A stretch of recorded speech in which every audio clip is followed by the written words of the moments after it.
I'm Sarah Kenzier, a journalist, scholar, and the author of the essay collection The View from Flyover Country and the upcoming book Hiding in Plain Sight.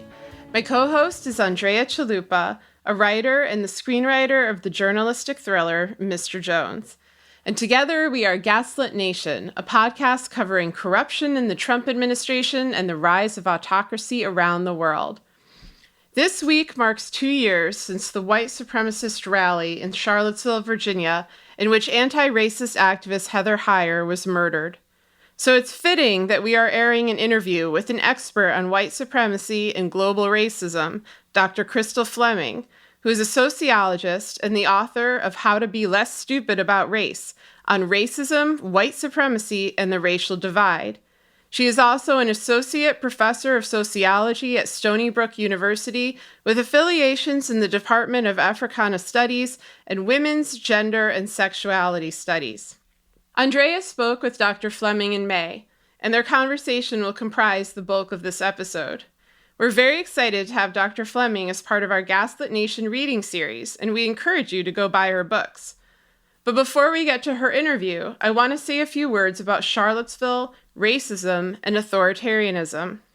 The day that Trump was named president-elect, I tweeted out some advice on what subjects to study if you wanted to understand how his administration would operate.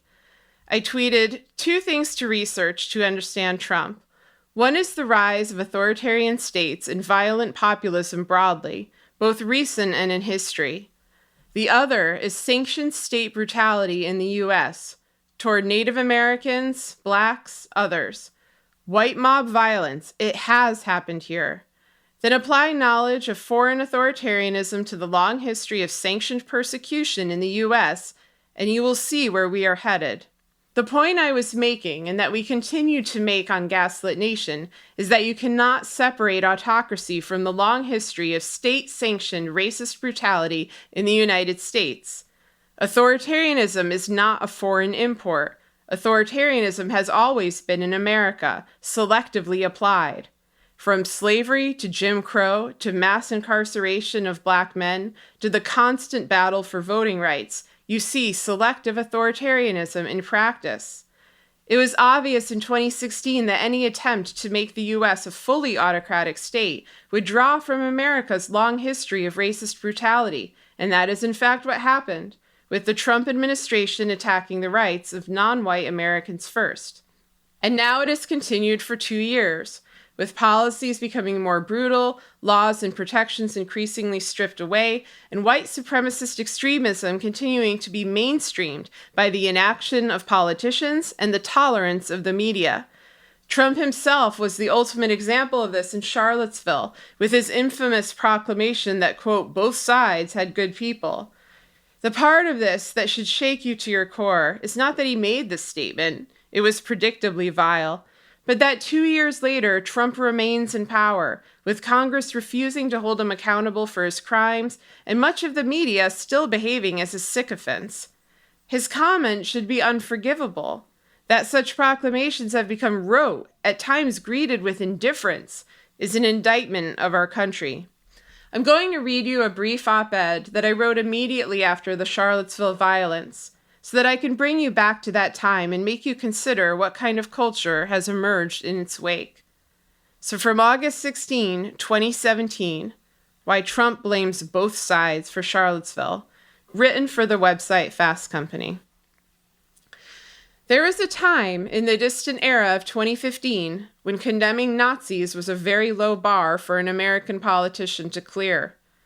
It was so low that candidates were almost never asked their view on the subject, as the default assumption was not only that the candidate rejected them, because they're fucking Nazis, but that Nazis were not enough of a pertinent player in the 21st century political field to merit inquiry.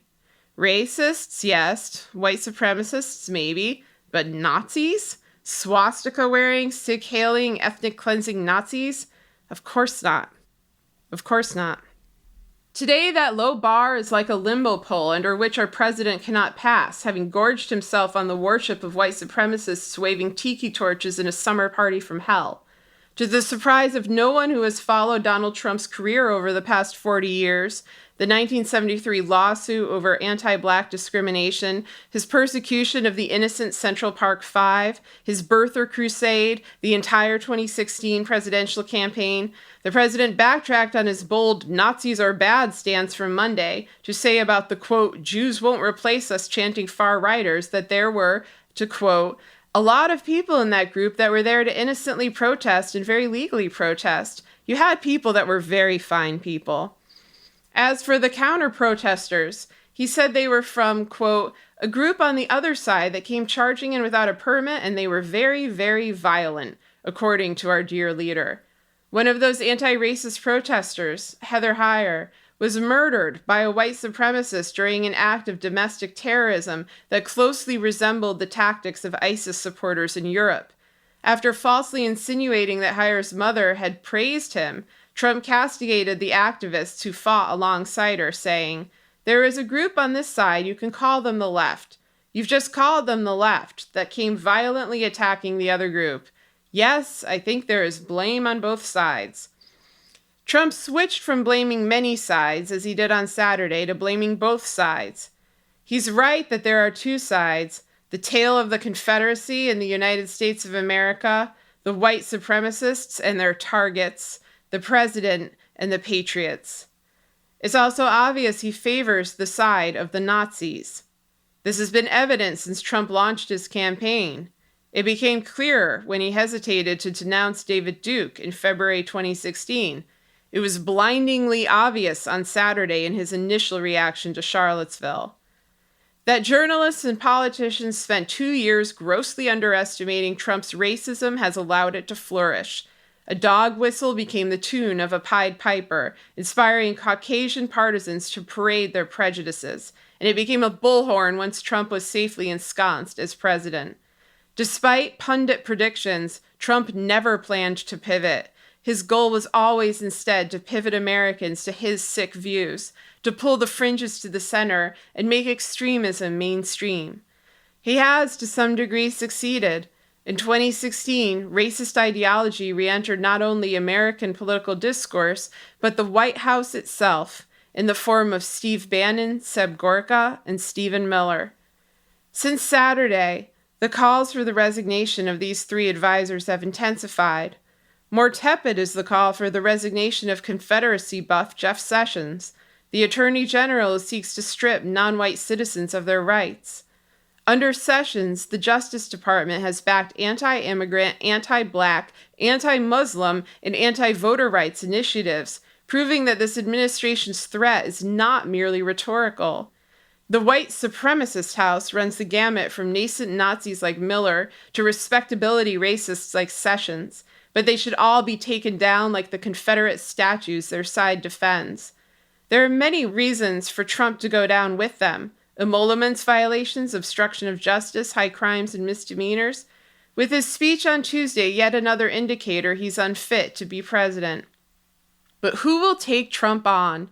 On Saturday, the GOP placed blame squarely on the side of the neo-Nazis and white supremacists and deemed the murder of Heyer an act of terrorism. On Tuesday, Paul Ryan, Marco Rubio, and others tweeted once more against Trump's racist rhetoric, but will they act? Trump's speech showed his utter disregard for their critiques, wiping out whatever goodwill he accumulated during his disingenuous denunciation on Monday. As the legislative majority, it's up to the GOP to decide whether Trump represents a repugnant neo-Confederacy or whether he represents them and the rest of the U.S. For a normal president, Charlottesville and its aftermath would be a disaster. For Trump, it's a gift he gave himself.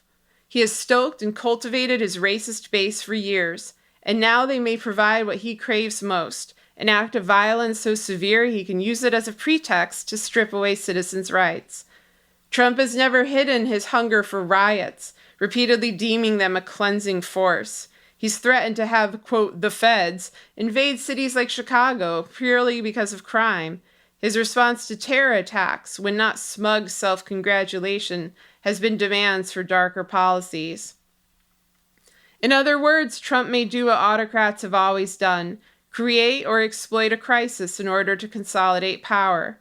By framing Charlottesville as caused by two equally violent sides, Trump is developing a framework through which to crush opponents of racism who also happen to be opponents of Trump. By showing he will protect his neo-Nazi followers, he encourages them to act again, as they will not be blamed by him.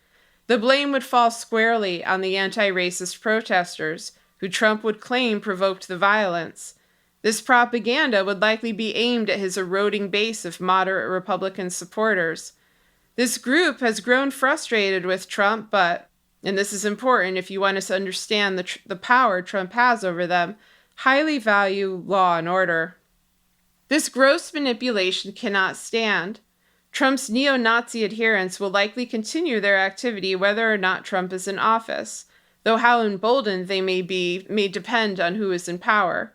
White supremacist groups have been on the rise for nearly a decade, but in the 21st century it's only under Trump that their activity is sanctioned by the executive branch, that their opponents are demonized from the presidential podium, and that their clashes may very well be used as a pretext for an overhaul of civil liberties.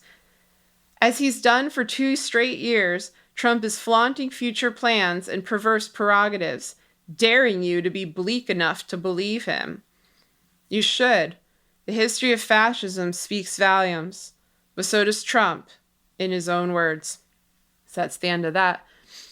I can name a lot of examples of how this bore out 2 years later. The demonization of and death threats towards Ilhan Omar come to mind, as well as the endless excuses made for people like Stephen Miller and others who plot the torture of migrant children. But I don't want to keep you from Dr. Fleming's interview any longer, so I'll end my part here. I hope that this week you remember Heather Heyer and other victims of white supremacist violence. And I hope that in this interview with Dr. Fleming, you grasp the broader sociological context of white supremacy, media representation, political power, and other issues affecting all of us in America today. So here is Andrea Chalupa's interview with Dr. Crystal Fleming. So thank you so much for coming to Gaslit Nation. We love your book. Thank you so much for writing it. It is an essential multivitamin for anybody who wants to survive, especially this upcoming election, and just be able to talk about one of the most critical, urgent, dangerous matters right now in the world today, which is white supremacy, of course, and white supremacist terrorism. So we're going to get into all of this today and demystify and ungaslight people with your help, with your leadership and expertise. And we're very grateful to have you on the show. Thank you so much for having me. I'm really excited for our conversation. Okay, so I want to say your book is incredibly funny. I was not expecting that. And what I love about it so much is that you share your own personal journey, like your own humility in being aware of white supremacy yourself and racism yourself, because you write about how your mother for so long, growing up in Tennessee, even though she was an activist for civil rights, was of course politically, socially conscious, she protected you, she sheltered you from all these issues. And so you write so beautifully and with such vulnerability and humor and warmth about your own journey in waking up to racism and white supremacy and how it all works and sort of the wishful thinking and savior syndrome that you yourself fell into. Could you talk a little bit about that? Yeah. So my mom raised me, and as you mentioned, we're from Tennessee, from Chattanooga, Tennessee. And, I wouldn't describe my mom as an activist, at least not when I was growing up, although she's definitely an advocate for social justice. But that's important because I grew up in a really apolitical household. So it's not just that we didn't talk about racism and race. We weren't really talking about politics. And so I grew up in an environment where I had this kind of, and it was because my mother wanted to instill this in me, but I had this belief that I could do, anything was possible. And if I work hard, I'll succeed. Just the typical American individualism and American dream. That was kind of my household. And so even though, I was a Black girl from Tennessee, I had no idea what odds were stacked against me personally and my mother and our family, because we didn't talk about it. It wasn't taught to me in school.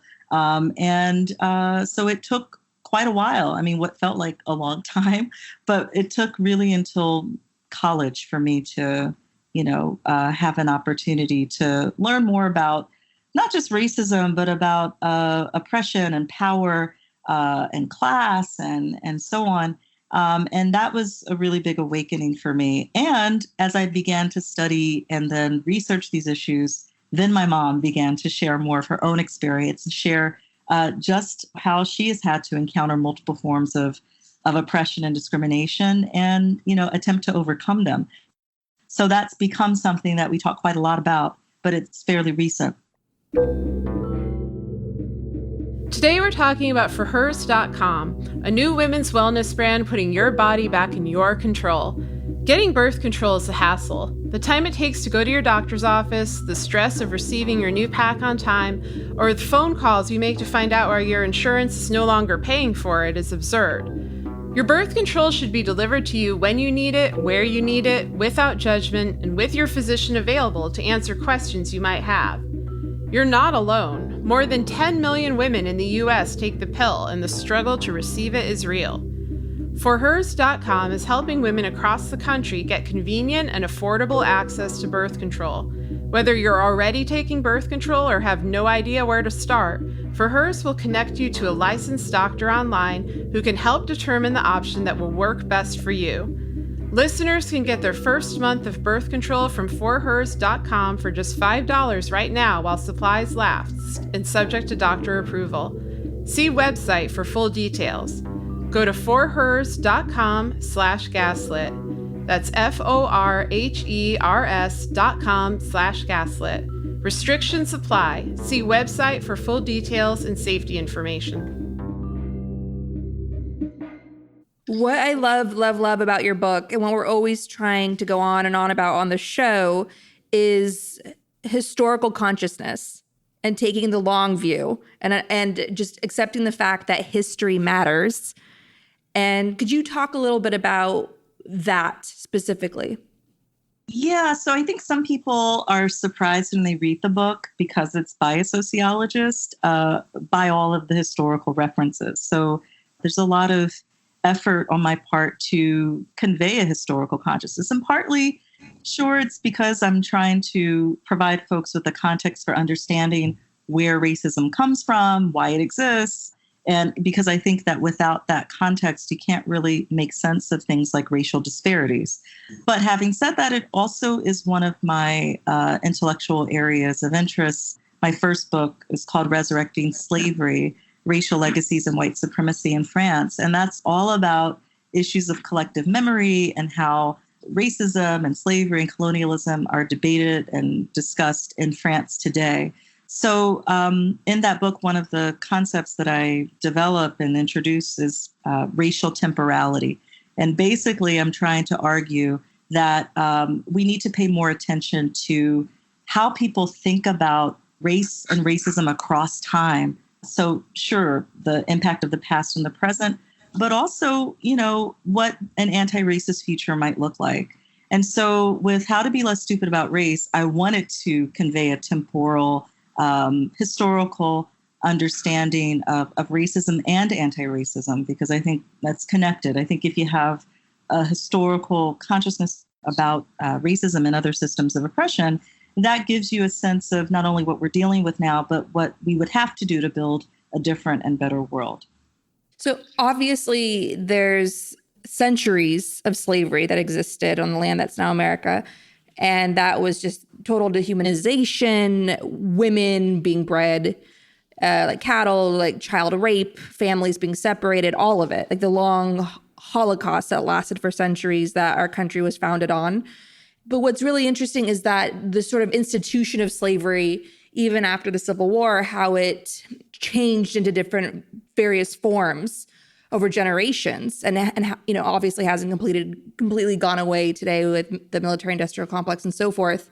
And so in taking this historical view, what's really stunning, as one example, right after the 2016 election, with Donald Trump being president of the United States and about to be, the elect and about to be sworn in office, I was in Paris and I went to an exhibit at, and you spent more time in Paris than me, so you can correct my accent here, Musée de Quai Branly Jacques Chirac, the museum like right on the Seine, which had a stunning exhibit called The Color Line, African American Artists in Segregation.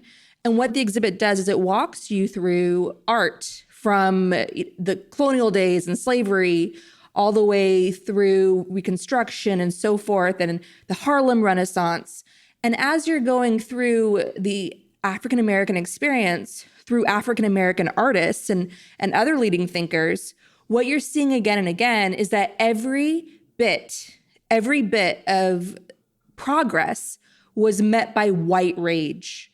And so when you walk out of there, you think you know about slavery, you think you know about MLK, but when you see it, when you're confronted with it, like the little moments in history throughout that add up to the total experience, what you're left with is, of course, the first Black president is going to be followed by Donald Trump. That is the American story. And that's how that story has been carried out generation after generation. Yeah, I think you're absolutely right. I mean, and I think, when you look at our history, particularly the Reconstruction era, right? So what occurred after the Civil War, after the putative end of slavery, although we know that it remained legal in the context of imprisonment. But so Reconstruction was this era in the latter part of the 19th century where white supremacy was firmly institutionalized in the United States in the wake of the abolition of slavery. And so we are dealing with in this country, not just, yes, the legacies of slavery, but more specifically, the maintenance of white supremacy throughout our history in these different eras, so that, yes, we can see, policies enacted and political backlash to every, advance in civil rights and human rights. And so, yes, you're right. In that context, it's not especially surprising that you do get a Donald Trump after a Barack Obama. Could you go into what is white supremacy and how does it work? Sure. Yes, in 10 seconds or less. Well, white supremacy, as I define it, is the social, political, and economic dominance of people socially defined as white. And so what it simply means is that we're dealing with a system of power in which being socially recognized as white or labeled as white gives you access to a certain set of resources. And those resources can be economic, political, social, and otherwise. But it also means that, we have a racialized hierarchy in which whiteness has been institutionalized as not just a signal of superiority, but really as a pathway to again, access to resources. So when I write about and talk about white supremacy in this way, what I'm trying to do and the intervention I'm trying to make is to correct the misperception that white supremacy is just, like the KKK, or that it's only extremism, or that it's just white nationalism, because of course, those things are also part of white supremacy. But white supremacy is the air that we breathe in the United States. And what's important to be able to acknowledge is that even as we, certainly could look at metrics of progress, we can look at policies that were overtly white supremacist that have been dismantled. Certainly the dismantling of Jim Crow in the United States matters. I think, it would be foolish to suggest that, these changes don't matter. But yet, and still, what has occurred, and there have been a number of folks who have studied this very well, but we have seen that as there have been progress in civil rights and human rights, there's also been the morphing of white supremacy to accommodate those changes. And so whether you think about it in terms of a backlash, or whether you think about it in terms of, sort of reconfigure the status quo, I think the bottom line is whether you're looking in 2019, 1919, 1819, or 1719, in this country, whiteness is associated with economic and political power, and particularly being a white male, if we're to get a bit more intersectional in our discussion. But that has continued over time, even as we've had increased civil rights and so on.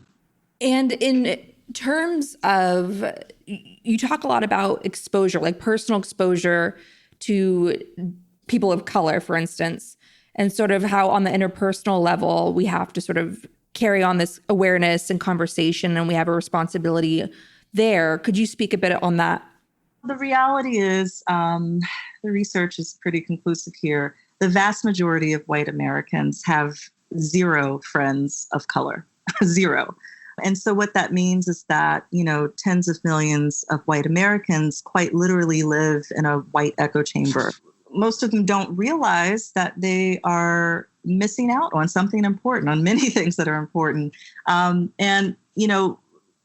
People of color are not a monolith. Obviously, there are folks who are not white, who are racially ignorant.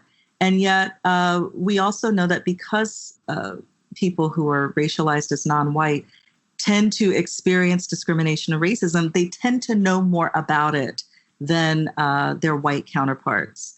And so if we're looking to try to better understand racism, we need to look towards people of color. We, of course, need to look towards anti-racist whites who have also been, yes, a minority, but there have been anti-racist whites throughout our country's history that have, been working for anti-racist change.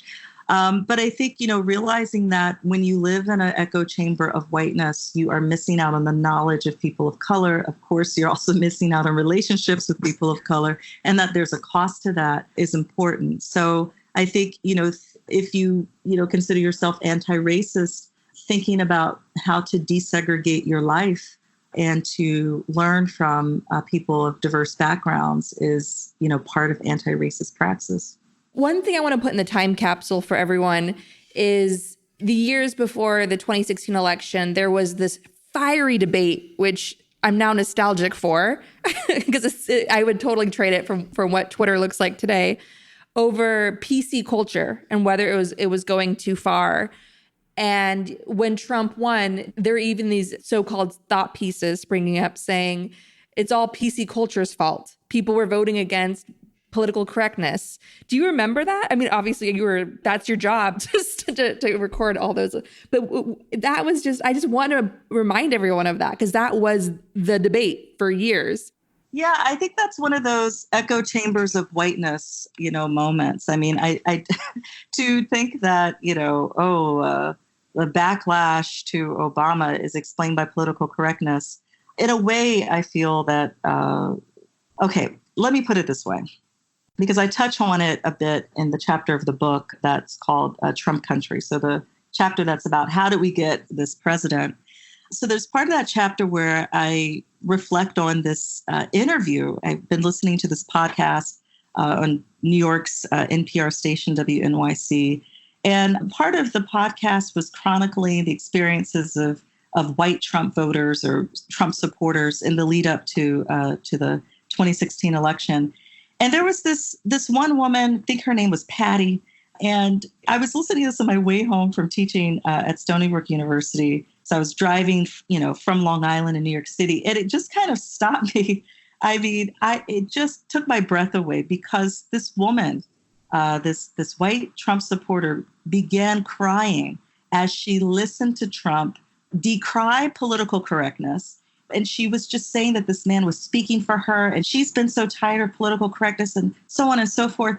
And so I mentioned this because, yes, there is a certain reaction from not only some folks on the right, because even amongst Democrats, there are some white Democrats who feel this way, that there's just been too much emphasis on political correctness. And I think part of how Trump mobilized a lot of his supporters was through his perceived, it's really quite an astonishing irony, but through his perceived authenticity, right? We have a politician who lies pathologically, and yet he is viewed as authentic, particularly in his presentation and his style by his supporters. And I think that there's a way in which, and it's a bit complicated, the argument that I make in my book, but there's a way in which Trump does breach a kind of you could call it political correctness, but whatever, we'll just call it that for now. But he breaches basically the kind of culture of duplicity, of racial duplicity that became kind of taken for granted and institutionalized in the wake of the civil rights movement. So what happened, one of the things that happened after the civil rights era is that whites were taught for the first time in our country's history, white people were taught that being racist was a bad thing, and this became, so the moral stigmatization of the word racist, that's a relatively recent phenomenon, because for most of our country's history, being what we now call racist was the law of the land, and proudly so. It was the American way. So part of my critique, and in making this critique, I'm drawing on the work of other sociologists like Leslie Pica and Joe Fagan, whose book Two-Faced Racism really explores this in great depth. But we see that white folks have been socialized to talk a certain way about race, or to not talk about it in public, and to allow, to engage in, and to normalize racial and racist discourse in private, particularly in spaces where there are only other white folks, or people are believed to, be white. So in white spaces. So if you look at the research, the way that Trump talks about race in public, but also not just Trump, or to think about sort of explicit racist discourse, that never disappeared from white folks' lives in private. It's not like that disappeared after the civil rights movement. No, that continued. It's been uninterrupted in sort of its backstage existence. But what became normal was to sort of say in public, oh, I don't see color, I don't see race, or to engage in what some think of as PC language. And Trump ruptures that in a way that I think is very satisfying for folks who have felt constrained by the duplicity of the way many whites are socialized, just sort of, if not themselves making racist or racial comments in private, at least allowing those around them to do so. And the study by Leslie Pica and Joe Fagan, that was based on self-accounts of white students about how the people in their lives, their family members, their friends, and themselves, how they talk about race in private versus public. And that's why it's called two-faced racism, because there's this kind of institutionalized duplicity. And so, yes, in my critique of our country's racism and how we get Trump, I do draw on that research, and I do kind of discuss political correctness in that way. But I think it would be too simplistic to sort of, I'm not saying the same thing as the folks who were writing after, the election that, oh, well, he won because of all that bad political correctness. No, he won because this is a racist country, and that there were tens of millions of people who were very willing to vote for a man who's not just openly racist, but openly sexist, and you just go down the line. So the thing, though, is that it still would have been a racist country even if he had lost. And I think that's where I differ from maybe some other analysts and observers in being very insistent that, Trump winning didn't turn this country racist. And nor, and it's not also the case that there was the creation of new racism after Obama. No, it never stopped being a racist country. It just sort of manifests differently over time. So you're saying it's not economic anxiety that all these white people are voting for him? Well, I'm not saying that either. I think that Trump follows in a long line of white economic elites who have instrumentalized the economic anxieties of other white folks who are not as prosperous. However, Trump also is very popular amongst whites who are not a poor or working class. And so that doesn't explain everything. But I think part of, if we go back to sociology and go back to history, if we look at the work of W.B. Du Bois, as I write about in How to Be Less Stupid About Race, he called it a very long time ago in his book, Black Reconstruction, and in other pieces he's written. But one of his arguments is that white working class people were sort of socialized into prioritizing their whiteness over their economic interests a long time ago. Like that is also kind of just a page from the American playbook. And what that means, and the term that he used, Du Bois, to describe this was the wages of whiteness. And his argument was that, even though it makes more sense for white working class folks to be in solidarity with African American working class folks and other folks of color who are also working class, that in this country's system of white supremacy, white identity is presented as an option for white working class folks to feel better than African Americans and than other groups that are deemed as non-white. And that psychological wage is enough for many, not all, but for many whites to kind of vote against their own economic interests. So that is an old argument that you could find in the work of folks like Du Bois. But that doesn't explain why white millionaires love Trump as well. So I think, there's a lot going on.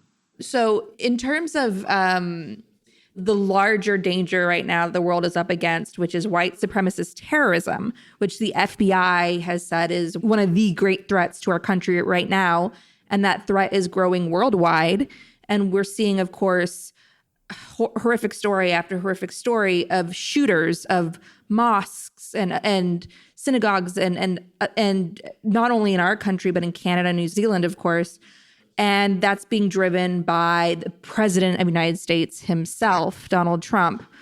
And he, of course, was brought into power by large part by Steve Bannon, the nationalist Steve Bannon, who is literally building a fascist academy in Italy, a country right now with a fascist government that is proudly aligned with the Kremlin, which has a very xenophobic propaganda machine and funds all these far-right movements and is aligned with all these far-right movements. And a march in Russia turned into a big neo-Nazi march, one that Putin launched, and so forth. So you have all these horrific examples of this global threat, and it's a global movement, and it's intentionally built to be a global movement.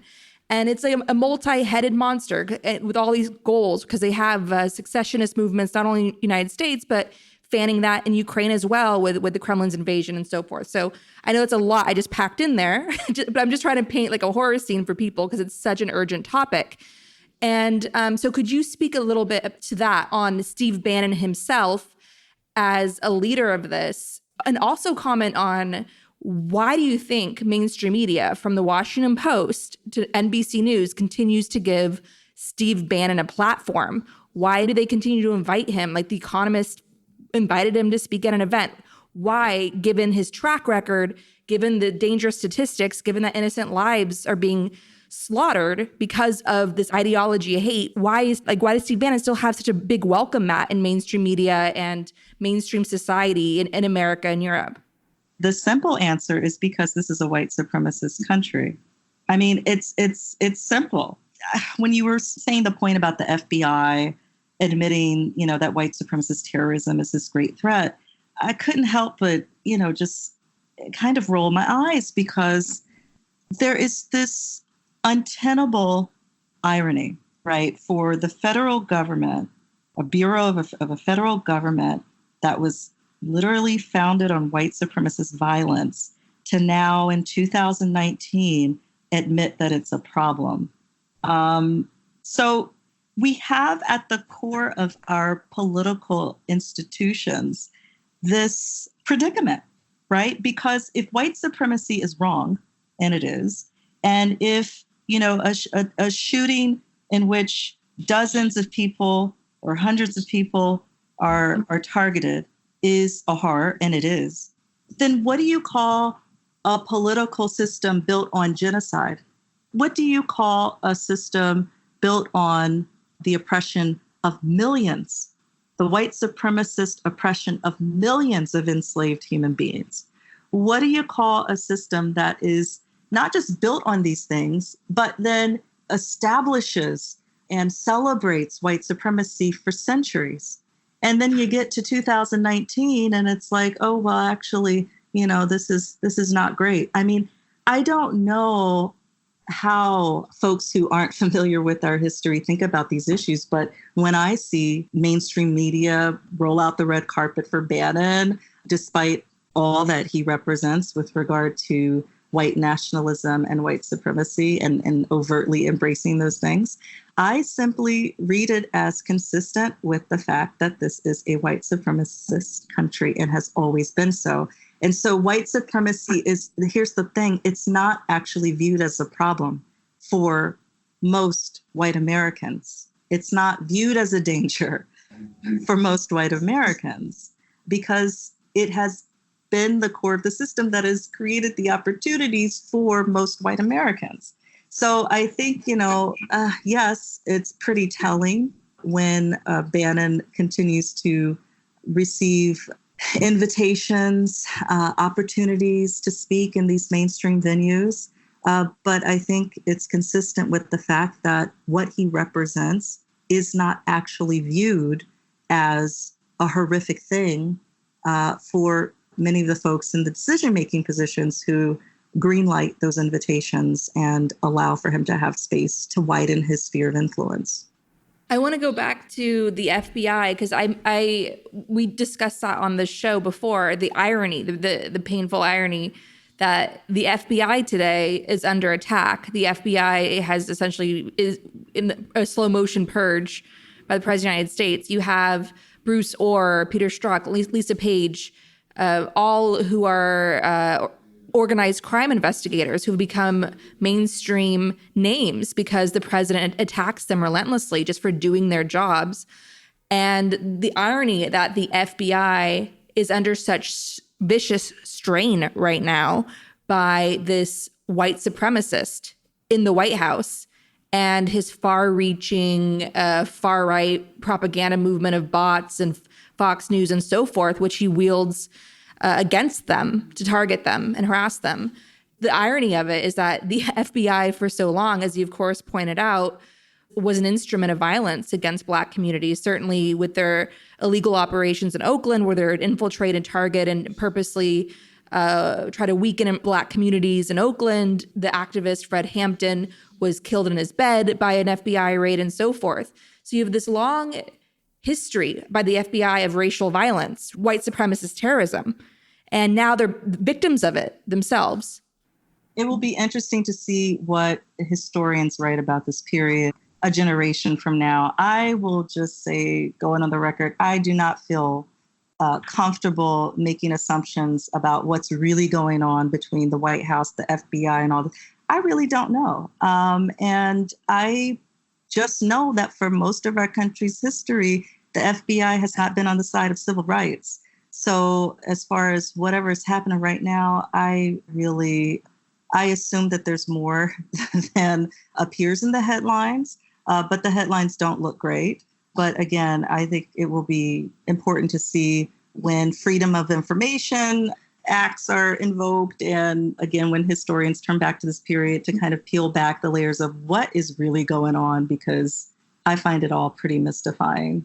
And, I think it's also important to point out that the era of the FBI being implicated in white supremacy is not just like something that happened in the 70s or 60s. It's ongoing. It's, and not just to single out the FBI, it's part of the infrastructure of our country. So everything from, I don't know if you remember, but there was this notion of the Black identity extremist. And I saw that the ACLU, as of this year, has had to sue the FBI to hand over records on whatever that means. So, yeah, it's all quite complicated, but I'm just going to assume that there's more going on than I can make sense of from what's being publicly reported. Yeah, and certainly Trump's Kremlin ties and Russian organized crime ties, that was all going back decades. And the FBI should have known who they were dealing with, certainly with Paul Manafort, and just to let them just to not catch them sooner or bring them to justice sooner. There's certainly, given a long history, a racial component to that, like why Trump and Manafort and their whole sort of squad, they're committing crimes. So like in 2013, yeah, we can go down the list. I mean, that's part of the interview series this summer Craig Unger's book, Vanity Fair contributor Craig Unger, House of Trump, House of Putin, lists all of those ties going back decades, which the FBI should have been all over, they're all over Black activists in America. But no, so there's definitely that racial component for sure, without question. I mean, there's an economic component where who is pursued for crimes in this country and who's held accountable tends to be predicated upon a number of factors, one of them being class and also race. So I think, intersectionally speaking, to see white men, and I should clarify, rich, extremely rich, wealthy white men somehow not held accountable, again, is consistent with this country's history of white male supremacy. And you also have the issue of, the laws themselves, right? And what counts as a crime and how crimes are defined. And all of that is socially constructed and shaped by power. And when the laws don't suit those in power, they either break them with impunity or rewrite them. So I think, again, when you look at the history and the sociology of where a country came from, it's disheartening to see these dynamics continue to play out, but not surprising. Speaking of power, let's talk about the media. So obviously, journalism jobs have been on the decline. It's been a huge loss of newsroom jobs. Investigative units are often the first to go. Journalism jobs of desks abroad are often the first to go. So what that means is with newsrooms shrinking, you're getting less investigative journalism, you're getting more clickbait, and you're getting less coverage of what's going on in other parts of the world. I saw abysmal coverage, for instance, of Ukraine's revolution by journalists that were stuck to their desks in CNN's bureau in Atlanta. And these guys just didn't know what they were writing about because they were just stuck to their desks. And so it's had a big toll on many issues for us, and certainly has been this shrinking watchdog. One thing that is also damaging is that for those who do hold those coveted newsroom jobs in America, the recent studies have shown, which we've gone over on this show, which you have an entire chapter dedicated to in your book, is that those who remain in these newsroom jobs are predominantly white people, predominantly white males. And so could you speak a little bit about that and why that matters?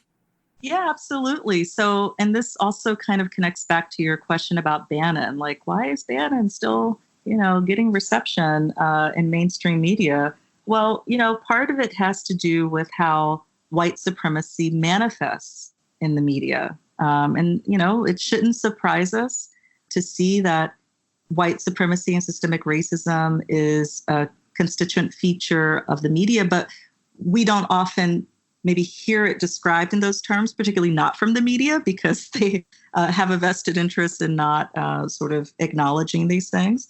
But so white folks dominate sort of every step in the production of the news.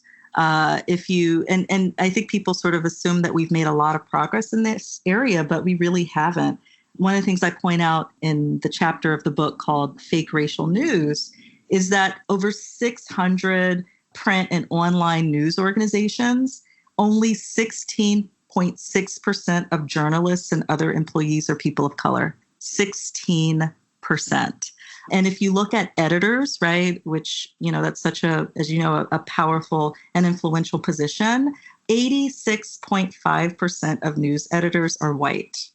And 3/4 of news organizations have no minority representation at all amongst their top editors, at all. So we're dealing with a media infrastructure that is overwhelmingly white, and one in which the perspectives of people of color, to go back to your other question about why is it important to have relationships with people of color? Well, you see so much racial stupidity in our media because people of color are systematically excluded from the newsroom and systematically excluded from positions of power. But I also want to be clear, it is not the case that if you just happen to include some journalists of color or some editor who's non-white, that necessarily that means that you're going to have anti-racist journalism. One of the points I make in that chapter of the book is that there was this horrific piece in the New York Times a couple of years back that was published about Mike Brown. And it sort of started with, Mike Brown was no angel. And it's this very, just shameful and racist and anti-Black portrayal of Mike Brown. And it turns out it was written by a Black man. So being able to recognize and acknowledge the complicity of people of color, of some people of color, in maintaining the white supremacist status quo. And I'm not saying that every piece by that journalist does that, but certainly the Mike Brown was no angel article was, I hope, a low point for that journalist. But, I think, of course, we need to think beyond superficial diversity, but the fact that there are so few persons of color in newsrooms, we see the consequences of that in this kind of white echo chamber of media coverage that we get. And we miss out on, critical perspectives, on alternative perspectives that more diverse newsrooms could present. And you write in your book about the infamous Dapper Nazi pieces and how they're all born from that, essentially. Could you shock our listeners by explaining how Bannon had a deal with the New York Times in the 2016 election?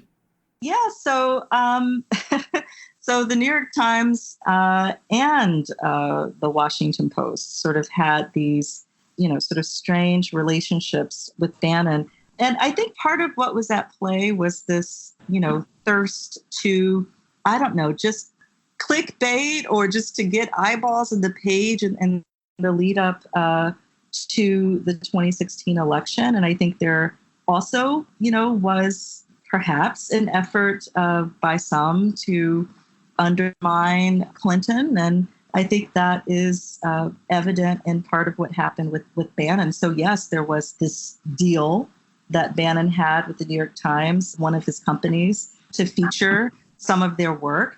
And part of what I show in the book is that some of these mainstream outlets, like the New York Times, but also like the Washington Post, they were for Bannon before they were against them. And in fact, I don't think that we could say that they're actually against Bannon all the way. But, certainly there was eventually a critique that began to be reported on. But yes, Bannon had this kind of deal to publish oppositional research, literally targeting Hillary Clinton. And this is a deal that, sort of he had with a number of publications, so New York Times and Washington Post amongst them. And then, as I point out in the book, a year after this deal, both the editorial boards of the Times and the Post then suddenly condemned Bannon and specifically condemned Trump's decision to name Bannon as his chief advisor. And so I think there's just this ongoing duplicity that we find in our media around its implication in white supremacy. And it's complicated because many of these, media institutions also publish the occasional anti-racist article, and they have writers and journalists of color as well as some white anti-racists who are doing good work. That happens too. And yet, unfortunately, what happens is that the occasional anti-racist column or editors who are trying to do a consciousness raising around social justice issues, that those very pieces get used to obscure the complicity of these mainstream news outlets with white supremacy. And so we have to be clear that just because the Times happens to publish the work of an anti-racist writer or journalist that we respect, it doesn't change the fact that nevertheless, the Times and other mainstream media continue to publish quite a lot of overtly racist things. It wasn't just a month ago that the New York Times published, I think it was the international edition, but they published an anti-Semitic cartoon. Oh, yeah. Yeah. So this is what we're dealing with. We're dealing with a media ecosphere that, is, and it's not just American racism, it's global racism. But for reasons that won't surprise us, there is very little public reflexivity and acknowledgement of these dynamics on the part of media organizations. And so I hope that my book helps bolster those who are making the critique, and some of them are in the industry themselves. Your book should be required reading for the newsrooms of the Washington Post, the New York Times, all of these powerful legacy media institutions. Like, it should just be required reading. Like, how do we do that? Well, thanks for saying that. I think part of what would be great is if journalists, when they go to journalism school, if they not only had to read my book, but if they had to take at least one class on systemic racism. Most journalists, by the way, most professionals, can make it through their entire education without ever having to actually study the history and sociology of racism. And so, of course, we see gross incompetence in the coverage of these issues from folks who never actually had to learn about it, and from newsrooms that overwhelmingly exclude the perspectives of people of color. So, of course, you're going to have abysmal coverage. And the fact that we have any anti-racist news coverage at all is astonishing, but it does exist. So I think if there could be, a kind of, shift in the education of journalists, where we could see folks having to take at least a class to give some kind of competency for understanding and reporting on race and racism, I think that would be huge. So I wanted to leave off because we have the election coming up. And so what is your advice in terms of media literacy for voters? Because they're going to get bombarded with the same stuff. There's been no self-reflection of the media. I mean, just the other day, the New York Times had this Hope Hicks piece that set everyone up into an uproar where they're basically glamorizing Hope Hicks and creating whether she should show up for a subpoena, which by law she must, as existential crisis. And people turn it into an album cover, a perfume ad, because that was the treatment Hope Hicks was given because she's white and beautiful and all of that. And so the media is simply going to betray the public again in 2020. I mean, that all signs are pointing to that. So what advice do you have for voters going into that whole mess? A lot of people ask me, like, well, okay, if you have a critique of these mainstream media outlets, well, who should we read, or who do you read, and who do you turn to? I know it sounds maybe a little corny, but I say turn to Chomsky. Really, like, if you have not read Manufacturing Consent, I think you should, before going back to kind of thinking about how to make sense of the news of the day. Because, the reality is, even if we look at independent press too, I think having a critical view of what's being publicly reported and kind of understanding that what you're going to get is going to be skewed by power, and kind of trying to at least triangulate what you're reading and not relying on, mainstream sources all the time. And sometimes, yes, trying to, read independent journalism, but nevertheless to still kind of have a critical perspective on that. That's what I recommend. There's no source that I read I'm like, oh, wow, this is the ironclad truth, I think that we have to, kind of be savvy and kind of understand, yes, there's a lot of money being poured into media to mislead folks. I think another thing too, and I'm kind of practicing this as well, maybe taking a step back also from social media to an extent. I mean, we saw how certainly there was a lot of public attention around Russian efforts to influence people through social media. But we have to be clear, that is something that every major government in the world, including the United States, has an active agenda around. This is one of the things I tweeted about some years ago, actually. But the United States government has publicly written about how the internet and social media is viewed as an arena of warfare. Okay, so that means that there are lots of vested interests in shaping how you think, what news you're supposed to think is important. And I think folks need to be careful of being distracted from what's not being treated as the trending news item of the day, and to kind of just, stay aware of international news that's not being reported on in the United States. And again, independent sources to the extent that should not rely on the mainstream news. And for candidates in this election, when they talk about, it's the economy, stupid, what advice do you have for candidates and to address that it's the economy, stupid, but also keep in mind that you can't divorce racial justice from economic justice? Yeah, I really wish that, for example, we'd see movement from folks like Bernie Sanders on issues like reparations for racial injustice. I'm not sure where he stands on this now, but last I heard from Bernie, reading again the headlines, as a couple of months ago, he was still against reparations, or he wasn't. In any case, he wasn't for it. And I think that that's really unfortunate that, I would love to see folks who are progressive really bridge, right, the economic concerns of so many millions of people with a reckoning with racial injustice, because those two things have always been connected in our country. They've always been connected.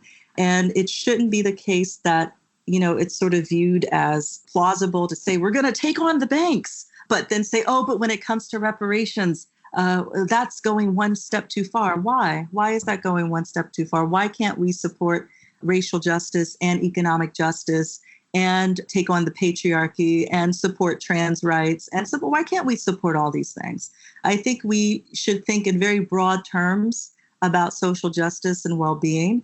And unfortunately, I think sometimes what happens is that there's a concern about alienating white voters who aren't ready to take that step. But I think there's never been a moment in our country that's been more propitious than now for folks to really boldly advance racial justice as part of a broad umbrella of social justice advocacy. And I really think that this is a moment and a time to be bold in that advocacy and not to shirk and think, oh, we don't want to alienate people. There are lots of folks who are waking up. There are lots of folks who are coming to understand that their economic anxieties are also tied to a system of white supremacy, and that, we need to, those of us who, kind of see this, we need to work within our sphere of influence to build intergroup solidarity and to promote a really broad intersectional platform for social justice. So I'd love to see more of that in this election cycle. I am waiting to see it, but hopeful that maybe we'll see things move in that direction. And I have to say, the one politician I'm excited about who's not actually running for president is AOC. So we'll have to see what becomes of her and folks who are, sort of in her circle, but we'll see what happens. Yeah, no, we're huge fans of hers as well. And that we have to make her the norm of the Democratic Party, because that's just the direction it has to go.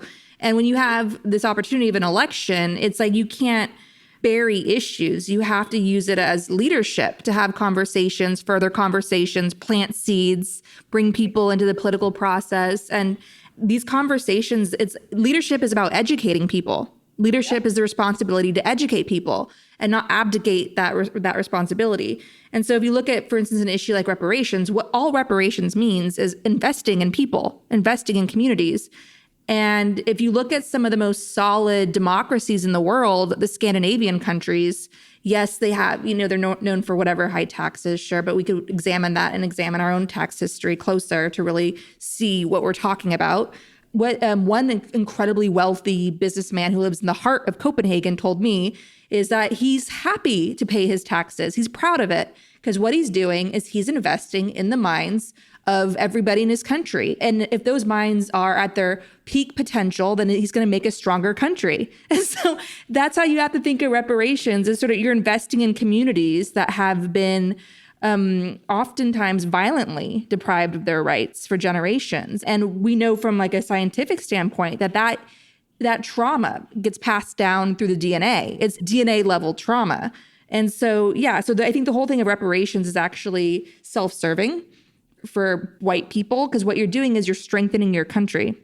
We need more white people to acknowledge not just the fact that reparations means investing in people, but also that it means acknowledging the moral wrong that was done, and that was done for generations to African Americans. And, I think it would be interesting to think about reparations for Indigenous people as well. And I think it's important to think about reparations not just for slavery, but for systemic racism. And I have to say, I've had my critiques of some of Ta-Nehisi Coates' writing, but I think he did it very well in his piece for The Atlantic on reparations to make that the case, the moral case for it. I think it's incontrovertible that reparations are owed, but part of leadership, I think in 2019, it should be a low bar. But I think if you consider yourself progressive, reparations should be part of your platform. It's a no-brainer for me. And even better, if you can help folks understand that the cause for racial justice is connected to the cause for economic justice as well, and that these things are connected, I think that that's essential. So the other bit of advice for 2019, 2020 is I know this might be an oversimplification, but if you were advising candidates, like if they all came to you and you had their attention, what would you tell them to answer when they're asked, do Black Lives Matter? Why should we say Black Lives Matter? Because what we saw recently was Nancy Pelosi giving Joy Reid an all lives matter answer to Black Lives Matter. And she mentioned she's proud to be there when Black members of Congress are getting sworn in. She's the third most powerful person in the country. And so that's what we're talking about is you can't hide these issues under the rug. You have to seize your leadership, and leadership is educating people. So what I'm saying is the candidates need help answering this. So what would be sort of your advice to them? Like what should they say when they're asked about Black Lives Matter? So we're dealing with politicians, right? So, they're trying to, not all, but many of them are trying to hold on to power and win votes. And they're not necessarily all motivated by, for example, the cause for racial justice. So when it comes to, a politician saying all lives matter in response to Black Lives Matter, I don't know if that's coming from a place of actual ignorance. For example, does Nancy Pelosi really not know that this country has been set up in a way in which Black lives have been made to matter less, that Black lives have devalued for centuries, and that that is part of the system of white supremacy that we're still living with today? Does she really not know that? Or does she know it, but she finds it expedient to say all lives matter because that will help keep her in power? I don't know the answer to that question. But I think that for those who want to exercise anti-racist leadership as part of their progressive platform, and I don't know that Nancy Pelosi falls into that category, but for those who do, I think that you need to sort of, as part of your leadership, educate the public so that they understand that the country has devalued Black lives for generations. And the reality is that people don't generally learn this in school. So writing a book like How to Be Less Stupid About Race is part of my effort to help people have that historical perspective, to go back to what we were discussing at the beginning of our conversation, that historical consciousness. Part of anti-racist leadership is acknowledging that history. And so when people respond, all lives matter, that is gaslighting, because you are not acknowledging the historical and ongoing reality that made it necessary, right, for Black women activists to use the phrase Black Lives Matter and get people to sort of understand, oh, wait, Black lives have been made not to matter. That's why we have to say it. So I think that kind of acknowledgement of history is sorely needed. And when politicians and others fail to do that, they are unfortunately reproducing the racial status quo, and that's white supremacy. So thank you so much. This was such an exciting interview. We were really thrilled to feature your work. And like I said, it should be required reading. We would live in a much different country if it were required reading, especially in newsrooms across America. Thank you. Thank you so much for having me. I really appreciate having this conversation with you. I hope this isn't our last conversation. Let's stay in touch.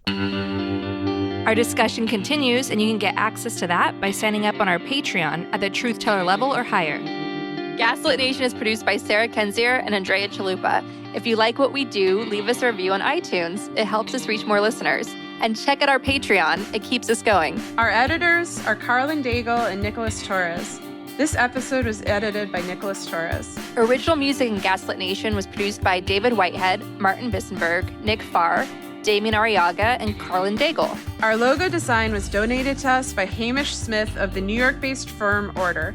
Thank you so much, Hamish. Gaslit Nation would like to thank our supporters at the producer level on Patreon: Solomon Hikes, Alan Liu, David Porter, Joel Newman, Paige Harrington, Adam Levine, Alexandria Lane Detweiler, Glenda de Guzman, Henri Duchamp, Jared Lombardo, Jody DeWitt, John Ripley, Kate Cotton, Kelly Ranson, Kevin M. Garnett, Lorraine W. Todd, Tanya Chalupa, Terry Brady, Zachary Lemon, Ann Marshall, Michael Bayland, Brian Tahudin, Carolyn Friend, Catherine Anderson Karina, Kathy Kavanaugh, Diana Gallagher, D.L. Singfield, Doug Friedenberg, Eric Kaplan, Irina Guardia, Ethan Mann, George Hughes, Gordon Shumway, Gustav Halsby, James Tolley, Jason Rita, Jennifer Slavic, Jans Alstrup Rasmussen, John Dambro, John Keene, Kinshira Nakagawa, Kevin Christie, Kim Mellon, Christy Vital, Larry Colwell, Lawrence Graham, Luke Stranad, Margaret Moe, Matt Perez, Matthew Copeland, Maureen Murphy, Michelle Dash, Mike Tripico, Nicole Spear, Rhonda White, Rich Craw, Sonia Bogdanovic, Ted Gary Mitchell, Thomas Burns, Victoria Olson, Zap Rousdower, and Hollis Ramsey. Thank you all for your support. We could not make this show without you.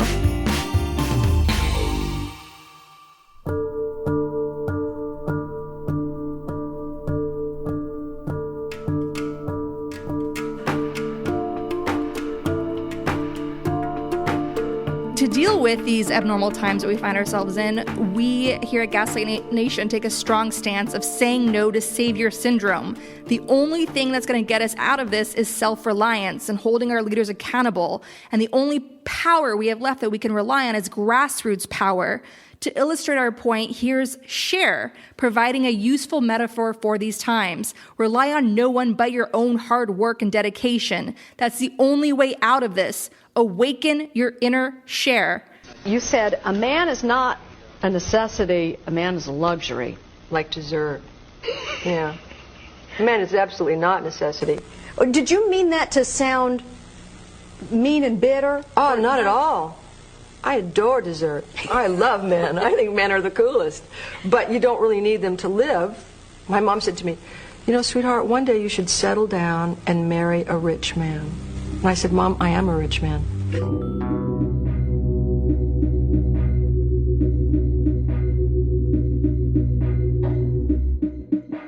Welcome to the Gaslit Nation Action Guide, available on our website, gaslitnationpod.com. Democracy is a lifestyle. Trump is a symptom of the corruption, institutional failure, and indifference that we can no longer tolerate. Okay, so number 1, get a guide. Stride Toward Freedom, The Montgomery Story by Martin Luther King Jr. is an essential guide to self-management, managing others, and building teams. This inspirational case study of resistance, written by a young MLK after successfully leading the Montgomery bus boycott, shows how smart organization took on the authoritarianism of the Jim Crow South. Never forget that MLK was considered a radical in his day, even though there's nothing radical about demanding human rights and dignity. Today, the same remains true. It's not radical or socialist to demand that corporations stop polluting for profits and to call for an end to tax breaks, like for sending jobs overseas, that worsen the income inequality crisis.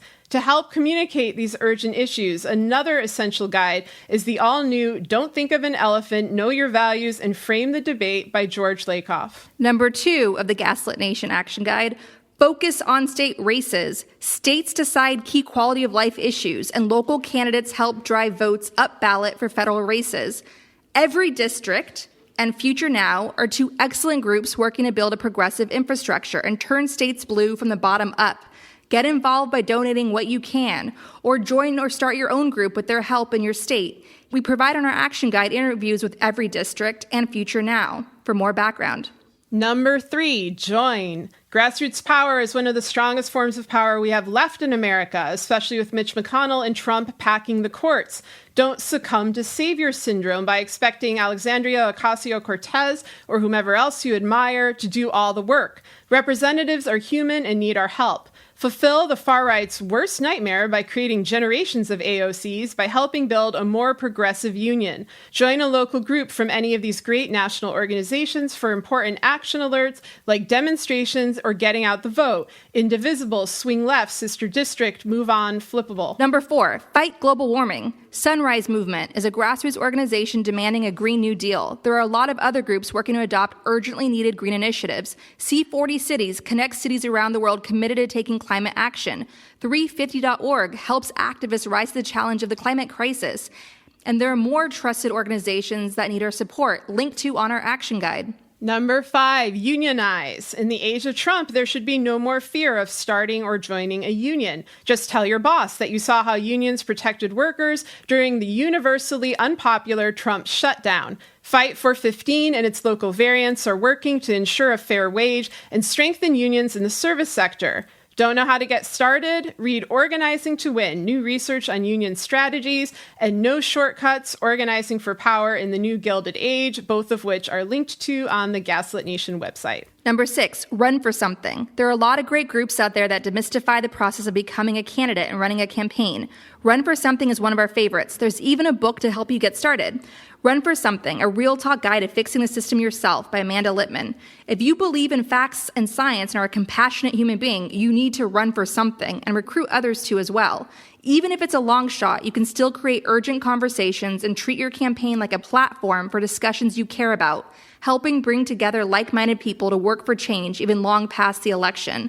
Just look at what a refreshing discovery Longshot Mayor Pete has been and all the great work Andrew Gillum continues to do to register 1 million voters in Florida. Number 7, protect the vote. Every District Action Fund just launched a, quote, report card identifying states with enough progressive support in local governments to push through important voting reforms like automatic registration and the abolishment of racist voter ID laws. Is your state on the list? You can click a link and find out. If so, Every District Action Fund empowers you to help your state reach the gold standard of voting. Concerned about vote hacking and Ivanka Trump branded voting machines? Yes, that is a thing. Secure Our Vote provides background information and other resources to take action. Other groups to check out are Spread the Vote, Let America Vote, and Project ID, which help people get the information they need to register, vote, and get an ID. And again, these are linked to on our site. Number 8. Launch ballot initiatives and laws. Why not launch a ballot initiative? Kate Fahey turned her Facebook post into the movement Voters Not Politicians to end gerrymandering in Michigan. It passed overwhelmingly. We have a link on our action guide for you to read more of her story. Or you could build a grassroots coalition to get a law passed in your state. In our episode, How to Pass a Law, I interview my mother about how she, while pregnant with me and a young mother already, without any political experience, mobilized a grassroots army to pass the child car seat law in California. Yes, it can be done. Number 9, end terrorism in America. Moms Demand works to elect candidates and lobby for sensible legislation to stop the gun violence epidemic driven by the blood money gun lobby, the NRA. Southern Poverty Law Center exposes white supremacy, a leading terrorist movement in America. To help immigrant communities deliberately terrorized by Trump's cruel border policies, we have a list linked here of groups that you can support. Number 10, make art. To say that art cannot make a difference stems from a tone-deaf attitude of privilege. Ukraine's Euromaidan revolution of 2013 and 2014 relied on art and artists of all kinds to sustain protesters living in Arctic cold temperatures and under the threat of government-sanctioned violence. North Korean dissident Yeonmi Park said that Orwell's Animal Farm helped her heal after escaping the cult-like dictatorship. And in our episode, The Blue Wave Continues, Kansas Rising, we share Davis Hammett's account of how painting a rainbow house created a ripple effect in Kansas, leading to major electoral victories. We need the artists and storytellers of all kinds more than ever. So this is not a comprehensive list of suggestions on how you can create a more progressive America and stop entrenched corruption.